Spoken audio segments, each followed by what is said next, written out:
ભગવાન રામ મળ્યા પણ ખરા, પણ ભગવાન રામે એવું કીધું કે અત્યારે વનવાસનું કાર્ય મને પૂર્ણ કરવા દે, વળતા જ્યારે હું નીકળીશ ને ત્યારે જેવો સમય જેવી પરિસ્થિતિ એ પ્રમાણે. પણ ઘટના એવી ઘટી કે વળતા ભગવાન વાયા વિમાનથી અયોધ્યા પહોંચ્યા. ભગવાન રામનો રાજ્યાભિષેક થયો અને એકવાર ભગવાન રામે બ્રાહ્મણોને જમવાનું કીધું, બ્રહ્મચોર્યાસી કરી, પણ એક પણ બ્રાહ્મણ ભગવાન રામને ત્યાં જમવા માટે ન ગયા. રામ વિચાર કરે કે આ બ્રાહ્મણોને શું થયું. બ્રાહ્મણોને પૂછ્યું કે ભૂદેવો, તમે મારે ત્યાં ભોજન મહાપ્રસાદ લેવા કેમ ન આવ્યા? બ્રાહ્મણોએ કહ્યું કે હે રામ, તમે રાવણનો વધ કર્યો, રાવણે બ્રાહ્મણ હતો, તમને બ્રહ્મ હત્યા લાગી છે. બ્રહ્મ હત્યા જેને લાગી હોય એના ઘરનું બ્રાહ્મણો ભોજન ન કરે. ત્યારે ભગવાન રામ બ્રાહ્મણોને સમજાવે છે કે ભૂદેવો, રાવણ તો આતતાયી હતો, આતતાયી ને મારવામાં દોષ નથી. પણ બ્રાહ્મણો ન સમજ્યા. અંતે ભૂદેવોએ કીધું કે હે પ્રભુ, સમય જતા તમારી હથેળીમાં જો વાળ ઉગે તો માનજો બ્રહ્મ હત્યા લાગી છે, અને એ બ્રહ્મ હત્યાનું નિવારણ તમે કરજો. એકવાર ભગવાન રામ સવારમાં કરાગ્રે વસતે લક્ષ્મી કરે, હાથના દર્શન કર્યા, એક વાળ ઉગ્યો. ભગવાન રામ વિચાર કરે કે નક્કી બ્રહ્મ હત્યા લાગી, અને ઈ બ્રહ્મ હત્યાના નિવારણ માટે ભગવાન આવ્યા છે રામેશ્વરમમાં. ત્યાં બ્રહ્મ હત્યા નિવારણ કુંડ છે, એની અંદર ભગવાને સ્નાન કર્યું ને તો પેલી દીકરી ત્યાં બેઠી હતી. રામને કીધું કે પ્રભુ, હવે તો મને પત્ની તરીકે સ્વીકારો. ત્યારે ભગવાન રામે કીધું કે દીકરી, આ જન્મમાં મર્યાદાનું પાલન કરવા સીતાજીને હું વરી ચૂક્યો છું, પણ જા, હું તને વચન આપું છું, આવતા જન્મમાં તું જાંબુવાનની દીકરી થઈશ, જાંબુવતી નામ થશે, અને કૃષ્ણના રૂપમાં હું અવતરિત થઈશ અને તારું પાણી ગ્રહણ કરીશ.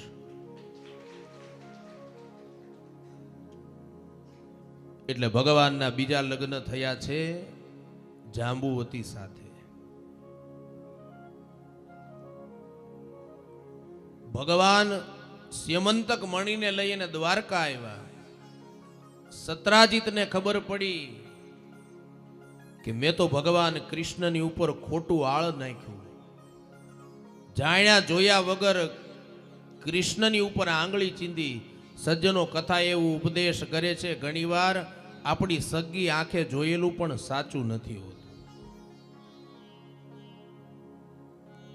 ક્યારેય કોઈની સાચી ખોટી વાતનો પ્રચાર પ્રસાર ન કરવો, બહુ ધ્યાન રાખવું.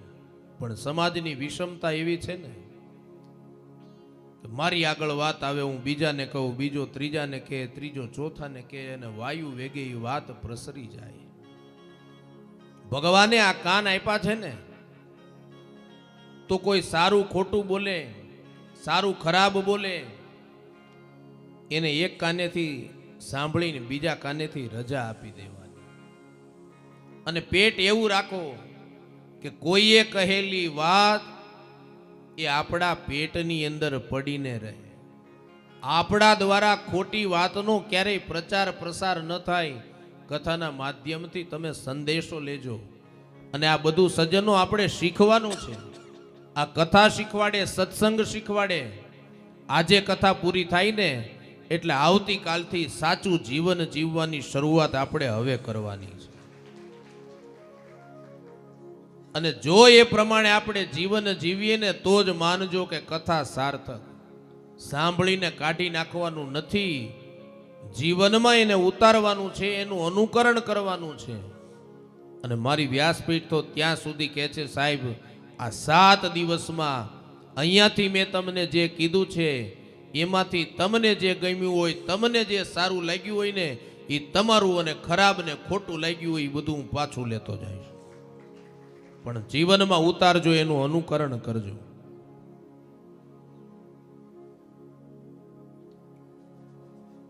એટલે સત્રાજીત પસ્તાવો કરે છે. એટલે સત્રાજીતની દીકરી સત્યભામાએ પ્રાયશ્ચિતના રૂપમાં સત્રાજીતે એની દીકરી સત્યભામાને ભગવાન કૃષ્ણની સાથે પરણાવી. ત્રીજા લગ્ન ભગવાનના સત્યભામા સાથે થયા છે. પણ હજી એક કથા મને યાદ આવે છે કે ભગવાનની ઉપર આળસ શું કામ આવ્યું? આવું ખોટું આળસ શા માટે આવ્યું? બતાવી દઉં. એ કથા બતાવી દઉં. સતીશભાઈ, હવે દિવસ વધારવો પડે હો.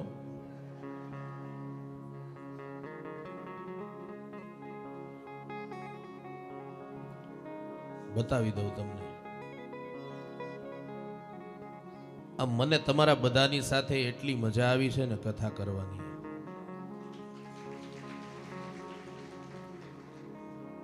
મારા જીવનમાં આટલી નાની ઉંમરમાં 200 કથા આસપાસ પૂરી થવાની તૈયારી છે. પણ મોટી દાવ ગામે જે ભાવ પ્રેમ ને લાગણી આપ્યા છે ને એ ક્યારેય નહીં ભૂલાય.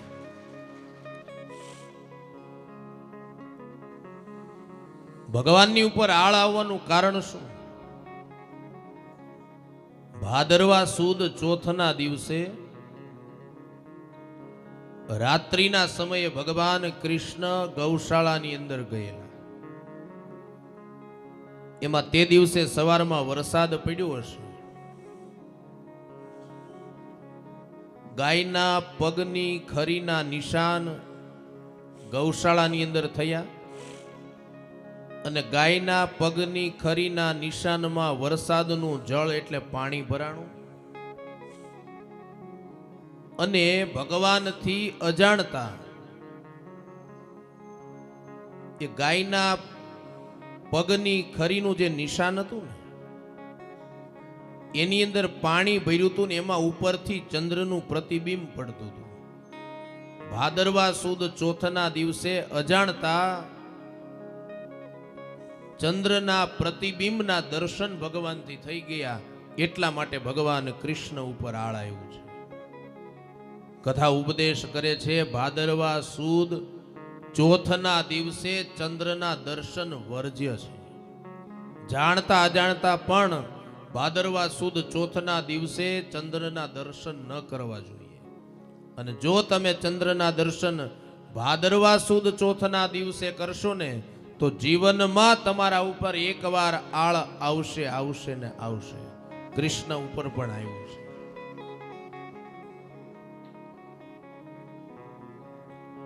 અને ભગવાનના ચોથા લગ્ન સૂર્યનારાયણની પત્ની કાલિંદીની સાથે થયા છે.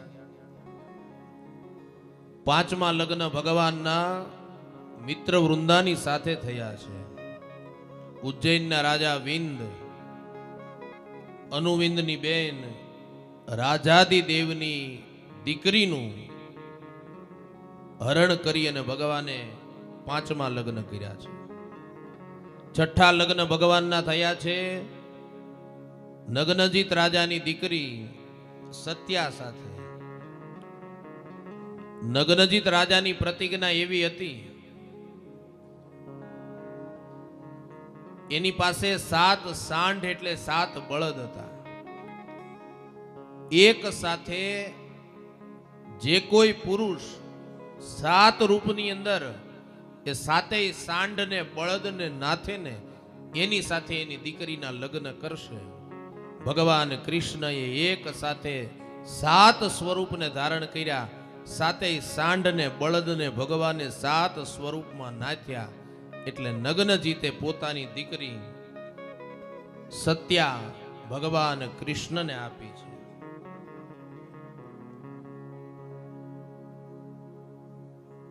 હજી તો 8 પટરાણી સાથેના લગ્નની કથા ચાલે છે. મારે 16,108 સાથે પરણાવવા છે. ક્યારે પૂરું થશે બોલો? પણ હમણાં ગાડી સ્ટેશનમાં પહોંચાડી દઉં, તમે ચિંતા કરતા નહીં.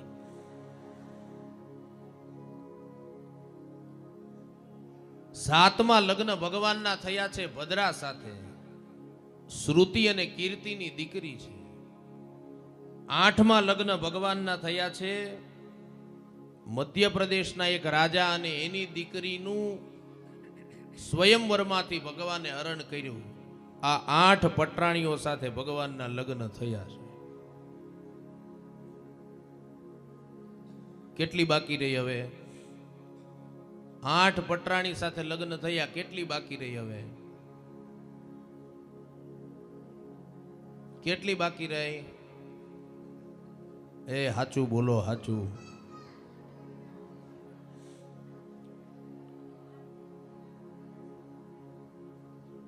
આઠ પટરાણી સાથે લગ્ન થયા, 16,100 બાકી છે હજી.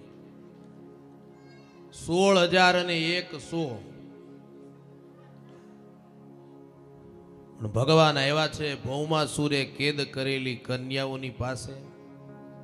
ભૌમાસુરે 6 કિલ્લાઓ બનાવ્યા હતા. એ 6 કિલ્લાઓનું ભગવાને ભેદી નાખ્યા, છેદી નાખ્યા. અને ભૌમાસુરે 16,100 કન્યાને કેદ કરેલી. ભગવાન એ કન્યાઓની પાસે પહોંચ્યા. કન્યાઓએ કીધું કે પ્રભુ, હવે અમારું કોઈ નથી, તમે અમારી સાથે પાણી ગ્રહણ કરો, લગ્ન કરો. ભગવાને કીધું એકનોય ગોવાળ, બેનોય ગોવાળ અને તમારોય ગોવાળ. એટલે 16,100 એની સાથે, અને પેલી 8 પટરાણી એટલે 16,108 ની સાથે ભગવાન ગ્રહ સંસાર ચલાવે છે. થઈ ગયા ને પૂરા? સુમિતભાઈ થઈ ગયા ને? બસ. પણ ભગવાનના લગ્ન સાહેબ સુંદર આપણે લગ્ન ગઈકાલે માણ્યા છે. ભાતીગળ દેશી લગ્ન ગીતો સાથે, આપણી પરંપરા સાથે ખૂબ આનંદથી પ્રત્યેક વિધિને આપણે ભારતીય સંસ્કાર સંસ્કૃતિ સાથે શાસ્ત્રના નીતિ નિયમ અનુસાર. પણ મને છે ને આ પેલાનો એક યુગ હતો કે લગ્ન 9 દિવસના, 11 દિવસના, 15 દિવસના લખાતા, અને આ બેનો બધા ભેગા થઈ લગ્ન વધાવતા, ગીતો ગાતા. પણ અત્યારે સમય પ્રમાણે બધું ટૂંકાવા માંડ્યા આપણે. પણ લગ્નના ગીત છે ને એ વર કન્યા માટે કંઈક ને કંઈક ઋષિ મુનિઓનો સંદેશો આપીને જાય છે. મને એક લગ્ન ગીત બહુ ગમે અને મારી કથાઓની અંદર વારંવાર હું ગાયા કરું છું. તમારે બધાએ મારી સાથે ગાવાનું છે. વન રાતે વનમાં મીંડોળ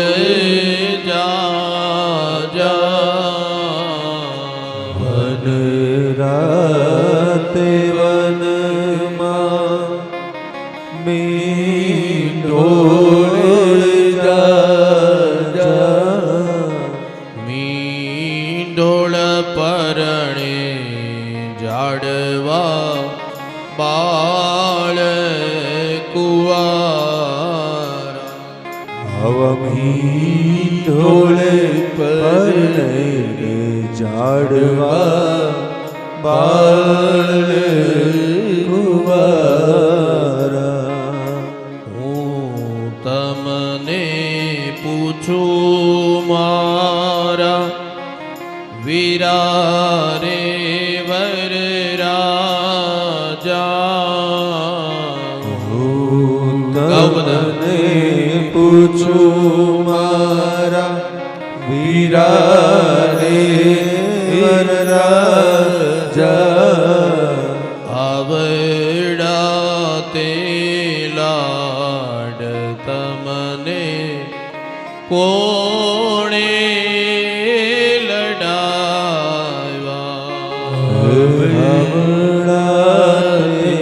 લાડ તમને કોણે લડાવ્યા? મારી માતા રે યશોદાજીને, પિતા રે નંદરાયજી. માતા રે યશોદાને પિતા રે નંદરાયજી માતા રે દેવકીજીને પિતા રે વસુદેવજી માતા રે દેવકીજીને પિતા રે વસુદેવજી આવડા તે લાડ અમને એડે રે લડાવ્યા જી હવડા તે લાડ અમને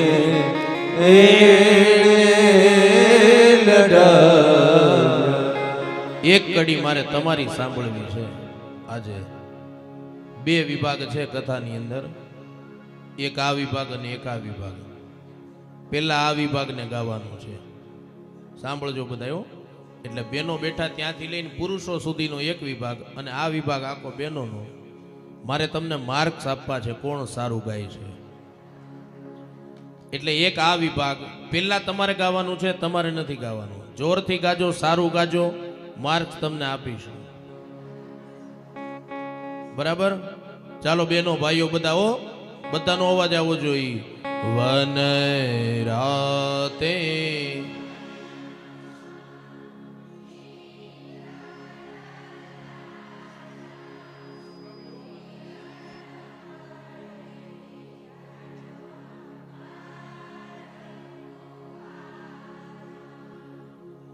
ભાઈઓનું તો હું મારે કરવું ખબર નથી પડતી,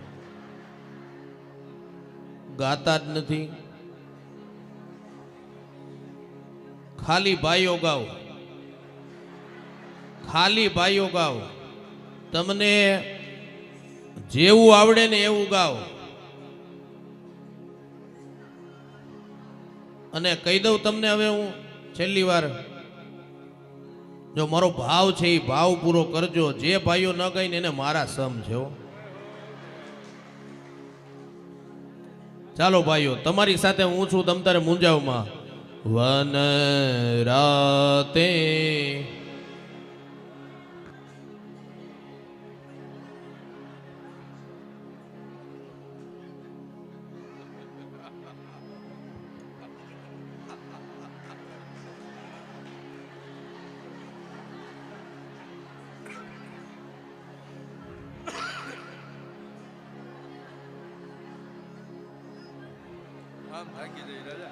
ભગવાન હવનું ભલું કરે ને શરૂઆત તમારાથી કરે. ચાલો હવે આ બાજુનો વારો. આ બાજુ આ લોકોએ ગાયું ને એમાં ભાઈઓ થોડાક નબળા હતા એટલે તમારે 100 માંથી 60 જ આવ્યા છે. ચાલો હવે આ બાજુ બેનો. વન રાતે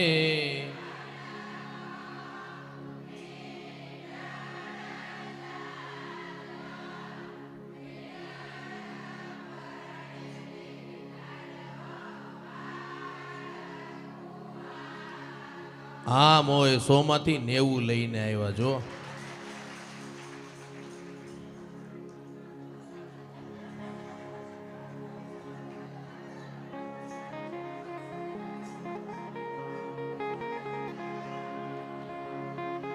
હે આગળ બેસો,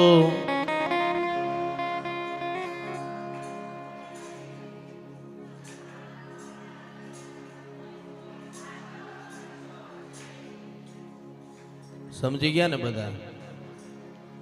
આવો પુનઃ ભગવાનની કથામાં પ્રવેશ કરીએ.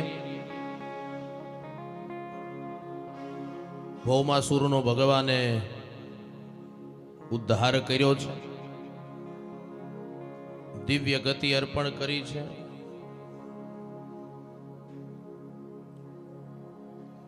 અને ત્યાં ભગવાન કૃષ્ણ અને રૂકમિણીથી પ્રથમ સંતાન પ્રાપ્ત થાય છે અને એનું નામ પડે છે પ્રદ્યુમ્ન. પણ આ પ્રદ્યુમ્ન છે ને એ પૂર્વ જન્મના કામદેવ છે. પ્રદ્યુમ્ન 10 દિવસના થયા ને ત્યારે શંબરાસુર નામનો રાક્ષસ આવી પ્રદ્યુમ્નને સમુદ્રના જળની અંદર ફેંકી દે છે. શું કામ? શંબરાસુરને એવો શ્રાપ હતો કે ભગવાન કૃષ્ણ અને રૂકમિણીથી જે પ્રથમ સંતાન પ્રદ્યુમ્ન થાય ને એનાથી શંબરાસુરનું મૃત્યુ વધ થશે. પણ સજ્જનો કથા ઉપદેશ કરે છે, જેનું જેવી રીતે જે જગ્યાએ લખાયેલું હોય ને એને કોઈ નિમિત્ત કરી શકવાનું, એને કોઈ ફેરફાર કરી શકવાનું નથી. તમે ગમે એટલા પ્રયાસ કરશો, આકાશ અને પાતાળ એક કરશો ને તો એમાં સફળ નહીં થાવ. જેનું જે નિમિત્તે લખાયેલું છે એ બનશે બનશે ને બનશે. તો શંબરાસુરનું મૃત્યુ ન થાય એટલે શંબરાસુરે શું કર્યું? પ્રદ્યુમ્નને લઈ અને સમુદ્રમાં પધરાવી દીધા. પણ ઘટના એવી ઘટી, એક માછલી એ બાળકને પ્રદ્યુમ્નને ગળી જાય અને એક માછીમાર સમુદ્રના કિનારે જાળ બિછાવે અને ઈ જ માછલી પકડાઈ જાય. શંબરાસુરના ઘરે એ માછલીને લાવી અને ચીરવામાં આવે. પેલું બાળક એટલે પ્રદ્યુમ્ન એમાંથી નીકળે છે. શંબરાસુરે એ બાળક એને ત્યાં કામ કરતી દાસીને આપી દીધું. પણ એ દાસી કોણ છે? પૂર્વ જન્મમાં કામદેવની પત્ની રતિ છે. અને પ્રદ્યુમ્ન એ પૂર્વ જન્મના કામદેવ છે. નારદ મુનિ આવ્યા, પેલી દાસીને કહ્યું કે આ બાળક છે ને એ પૂર્વ જન્મનો તારો પતિ કામદેવ છે અને તું રતિ છો. અને પછી તો કથા લખે, પ્રદ્યુમ્ન અને શંબરાસુરની વચ્ચે યુદ્ધ થાય અને પ્રદ્યુમ્ન દ્વારા શંબરાસુરનો વધ થયો છે. શંબરાસુરે એનું મૃત્યુ ન થાય એટલે જળની અંદર, સમુદ્રની અંદર પ્રદ્યુમ્નને પધરાવી દીધા. પણ સજ્જનો કથા ઉપદેશ કરે, ફરીવાર કહું, જેનું જે નિમિત્તે જેના હાથે જેવી રીતે લખાયેલું છે એમાં કોઈ ફેરફાર કરી શકવાનું નથી. એ બનશે બનશે ને બનશે. નારદ મુનિ એકવાર આવ્યા છે. નારદજી આવી અને ભગવાનની પરીક્ષા કરે છે. નારદજી વિચારે છે કે ગ્રહસ્થાશ્રમની અંદર પડેલો માણસ એક પત્નીને માંડ માંડ સાચવી શકે છે, તો આ 16,108 ને કઈ રીતે સાચવતા હશે? પણ કથા વેદ વ્યાસની કલમ અને સુખદેવજી મહારાજ ગંગાના કિનારે પરીક્ષિત રાજાને કહે છે કે રાજન, 16,108 પટરાણીઓને નારદજી મળ્યા ને તો પ્રત્યેક પટરાણી સ્ત્રીની સાથે, ભગવાનની પત્ની સાથે દરેક જગ્યાએ નારદ મુનિએ ભગવાન કૃષ્ણને જોયા. એનો મતલબ એ થયો ભગવાન કૃષ્ણએ એક સાથે 16,108 રૂપને ધારણ કર્યા છે. ભગવાન માટે જગતમાં શું અઘરું છે? ઈશ્વર સર્વોપરી છે.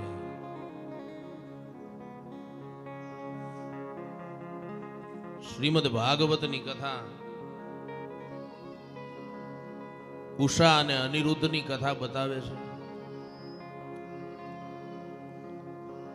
અનિરુદ્ધ એ પ્રદ્યુમ્નના દીકરા છે અને ઉષા જેને આપણે ઓખા કહીએ છીએ, એ ઉષા કોણ છે? એ ઉષા બાણાસુરની દીકરી છે. બાણાસુર કોણ છે? બલિરાજાનો દીકરો છે. બાણાસુર ભગવાન મહાદેવના પરમ પ્રિય ભક્ત હતા. મહાદેવની ખૂબ આરાધના કરી અને મહાદેવે જ્યારે તાંડવ નૃત્ય કર્યું ને ત્યારે બાણાસુરે ઢોલ નગારા વગાડી અને આ બે હાથથી ભગવાનને પ્રસન્ન કર્યા. તો બાણાસુરને 1000 હાથ પ્રાપ્ત થયા છે. અને એક વારી બાણાસુર ભગવાન મહાદેવને કહે છે કે પ્રભુ, મારે આ 1000 હાથ છે ને એના લીધે મારી સાથે કોઈ યુદ્ધ કરવા આવતું નથી. મહાદેવે કીધું કે બાણાસુર, અભિમાન રેવા દે. તારા મહેલની ઉપર રહેલી ધજા જ્યારે આપોઆપ પડશે ને ત્યારે માની લેજે કે તારું આ અભિમાન પૂર્ણ થવાની તૈયારીમાં છે. અને એટલું જ નહીં બાણાસુર, તને કહી દઉં કે તારો સગ્ગો જમાય તારા અભિમાનને તોડશે. બાણાસુર વિચાર કરે કે મારો સગ્ગો જમાય જો મારા અભિમાનને તોડવાનો હોય તો મારી દીકરી ઉષા એટલે ઓખા છે એના લગ્ન જ ન કરું તો જમાય ક્યાંથી થાય. શોણિતપુરની અંદર વાસ કરે છે. એક મોટો મહેલ બનાવ્યો અને એ મહેલની અંદર દીકરી ઉષાને ઓખાને પૂરી દીધી.